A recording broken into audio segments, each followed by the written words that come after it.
एक उपकार दशरथ जी महाराज के ऊपर किया है जटायु जी ने, बताएं कि नहीं बताएं? हैं? बताएं? बहुत अच्छा। एक बार महाराज चक्रवर्ती दशरथ संतों के साथ में विराजमान थे, अनेकों संत थे। तो अचानक से एक ज्योतिषी आए और उन ज्योतिषी ने एक बात बताई। ज्योतिषी ने बताया कि आने वाले समय में बहुत बड़ा कष्ट प्रजा के ऊपर आने वाला है। बोले क्या संकट आने वाला है? 12 वर्ष तक भयानक अकाल पड़ेगा। बोले ऐसा क्यों पड़ेगा? बोले इसलिए पड़ेगा क्योंकि शनि को कृतिका नक्षत्र को अंतिम चरण में देखकर कहा कि यह जो रोहिणी नक्षत्र का भेदन कर जाएगा, जिसे रोहिणी सकट भी भेदन भी कहा जाता है, यह शनि का रोहिणी में जाना, रोहिणी नक्षत्र में प्रवेश करना शनि का, ये देवताओं को दुख देगा, ये दैत्यों को दुख देगा, ये प्रजा को भी दुख देगा।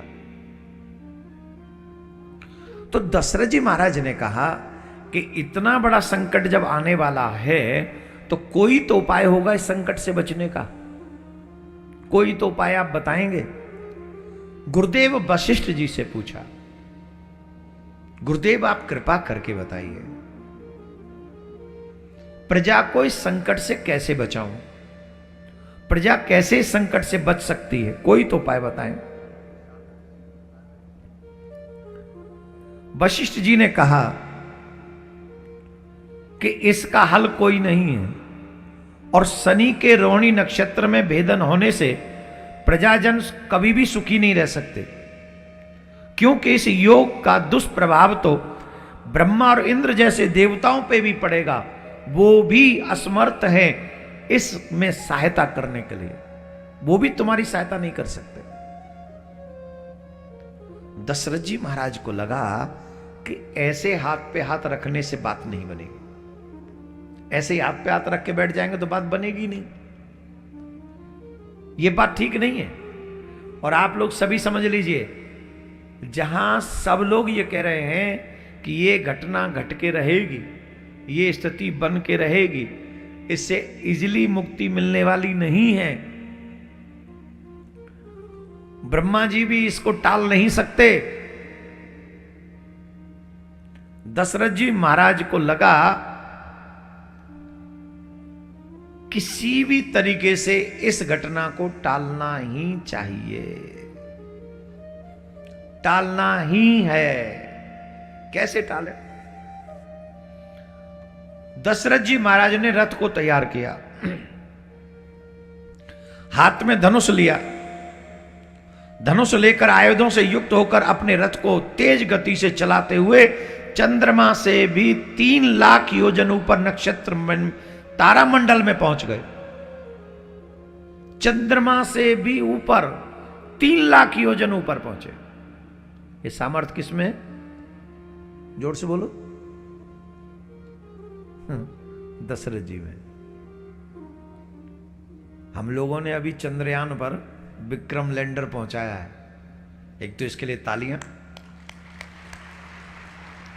कि हमारे साइंटिस्टों ने बहुत बड़ा काम किया। निश्चित वो साधुवाद के पात्र हैं, और उस क्षेत्र में उतारा है विक्रम को जहां कोई नहीं पहुंचे, आज तक कोई नहीं पहुंचाया है ना, तो ये साधुवाद का पात्र है। लेकिन ये कहां पहुंचे? चंद्रमा पे आवाज।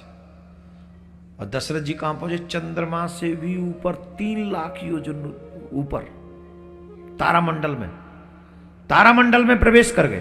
3 लाख योजन ऊपर मणियों से तथा रत्नों से सुशोभित स्वर्ण निर्मित रथ में बैठे हुए महाबली राजा ने रोहिणी नक्षत्र के पीछे आकर रथ को रोक दिया। श्वेत अश्वों से युक्त ऊंची ऊंची ध्वजाओं से सुशोभित मुकुट से जड़े हुए बहुमूल्य रत्नों से प्रकाशमान राजा दशरथ का उस समय आकाश में उपस्थित होना ऐसे लग रहा था जैसे कोई दूसरा सूर्य वहां पर प्रकट हो गया। बड़ा अद्भुत तेज उनका हुआ। शनि को कृतिका नक्षत्र के पश्चात रोहिणी नक्षत्र में प्रवेश का इच्छुक देखकर राजा दशरथ ने धनुष पर बाण चढ़ा लिया और शनि के सामने आकर डट गए। महाराज चक्रवर्ती दशरथ शनि के सामने खड़े,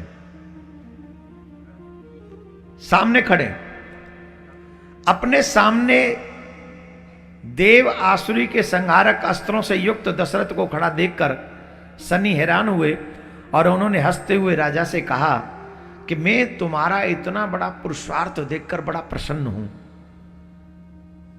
बहुत प्रसन्न हूं।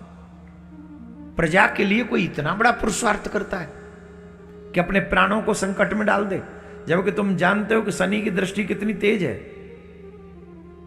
शनि की जो पलकें हैं ना, वो पलकें हमारी तुम्हारी जैसी नहीं है। शनि की पलकें लंबी हैं, यहां तक है, यहां तक पलकें। और जब शनि किसी को देखते हैं तो वो पलक उठा के देखते हैं, क्योंकि शनि देव की दृष्टि ही तो सबसे बड़ी खतरनाक है। जिसके ऊपर शनि की दृष्टि पड़ जाए, बस सियावर रामचंद्र की है नहीं जय, जोर से बोलो, सियावर रामचंद्र की। शनिदेव ने कहा, दशरथ जी, हम आपके इस परोपकार भरे विचार से बड़े प्रसन्न हैं, मांगो क्या वरदान चाहते हो। ऐसा पुरुषार्थ करने की सामर्थ्य किसी भी देवता, असुर, मनुष्य, सिद्ध, विद्याधर और सर्प जाति के जीव जितने भी हैं ना, किसी में नहीं है। शनि की दृष्टि पड़ने के भर से नाम से ही कांप जाते हैं सब लोग। वे राजा दशरथ के तप और पुरुषार्थ से अत्यंत प्रसन्न हुए और कहा, इच्छा अनुसार वरदान मांग लो। तब राजा ने कहा, हे सूर्य पुत्र शनि, यदि आप प्रसन्न हैं तो तब तक नदियां, सागर, चंद्रमा, सूर्य और पृथ्वी इस संसार में हैं, तब तक आप रोहिणी सकट भेदन बिल्कुल न करें, बड़ी कृपा होगी। सिर्फ उस समय को ही नहीं बचाया दशरथ जी ने, हम सबको भी बचा लिया, अभी तक बचा के रखा हुआ है उनके उस पुरुषार्थ ने। राजा के इस पहले अनुरोध पर शनि एवं मस्तु कहे दूसरा वर देने के लिए कहा कि कोई और भी वरदान मांग लो। तभी शनि ने रोक कर कहा, राजन तुम प्रसन्न हो, मैं तुमसे प्रसन्न हूं, एक और वर मांग लो। तब दशरथ प्रसन्न होकर शनि से दूसरा वर मांगा कि शनि उन्हें निर्भय करते हुए शनिदेव से वरदान मांग लिया उन्होंने दूसरा। उन्हें निर्भय करते हुए सुस्त किया कि 12 वर्ष तक उनके राज्य में कोई भी अकाल नहीं पड़ेगा, उनकी यश कीर्ति तीनों लोकों में फैलेगी। तब राजा दशरथ प्रसन्न होकर वापस वहां से आ रहे थे। जब आ रहे थे तो शनिदेव ने अभी तक देखा नहीं था उन्हें, लेकिन शनिदेव की इच्छा हुई, इतना बड़ा पुरुषार्थी व्यक्ति, उसका एक बार दर्शन तो होना चाहिए, एक बार दर्शन हो जाए। अब दर्शन करें तो वो भी जानते थे क्या है, लालच था दर्शन का, वो रोक नहीं पाए।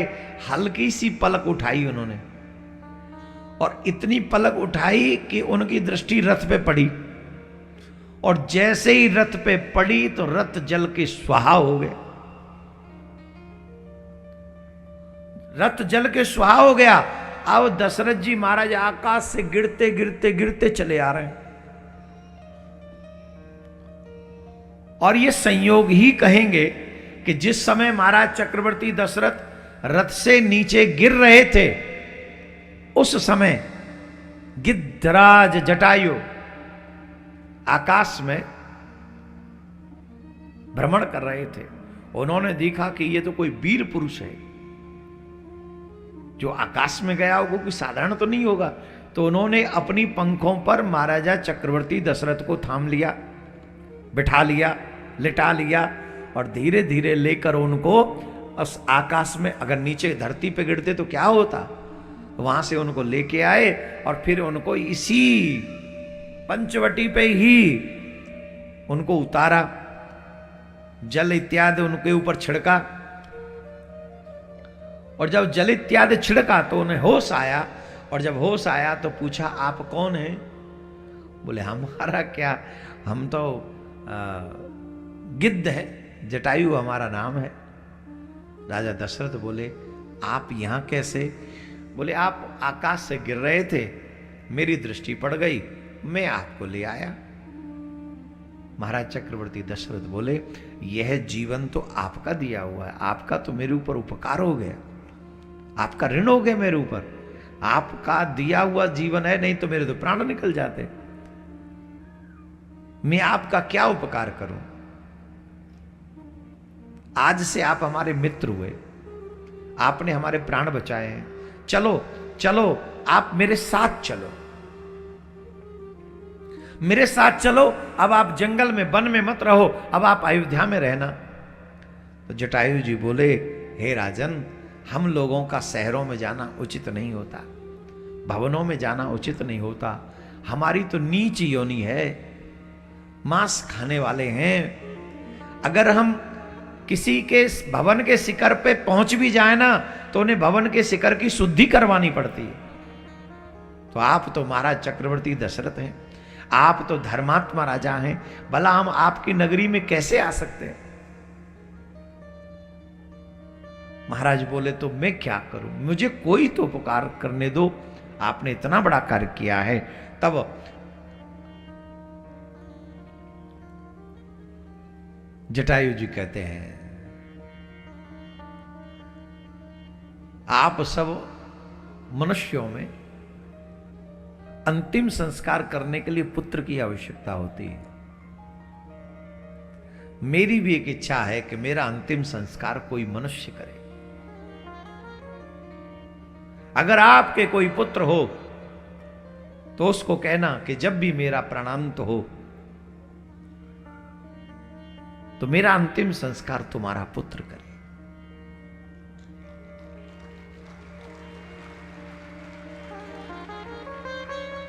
दशरथ जी महाराज के भी नैनों में आंसू आ गए। क्यों आ गए? बोले उनके भी पुत्र नहीं है। वो कहने लगे कि धराज मेरे घर में कोई संतान नहीं है, अगर कोई संतान हुई तो मैं तुम्हें यह वचन देता हूं कि मेरी ज्येष्ठ संतान तुम्हारा अंतिम संस्कार करे। जब बहुत समय तक संतान नहीं हुई, जटायु जी से इनका मिलन नहीं हुआ, फिर राम जी आए, फिर इतने उत्सव में आ गए कि ये सब बात दशरथ जी भूल गए, उन्हें याद ही नहीं रहा। और अब जब दशरथ नंदन पंचवटी पे आए तो जटायु जी ने ये बात सुनाई कैसे ऐसे तुम्हारे पिता से हमारी मित्रता है। तो महाराज राघवेंद्र सरकार तो यही अपने पिता के वचनों को सार्थक करने के लिए आए थे। तो आज वही पल आ गया कि मुझे आपके साथ, आप चिंता नहीं करिए, मैं यहां रहूंगा। और इसीलिए देख लीजिए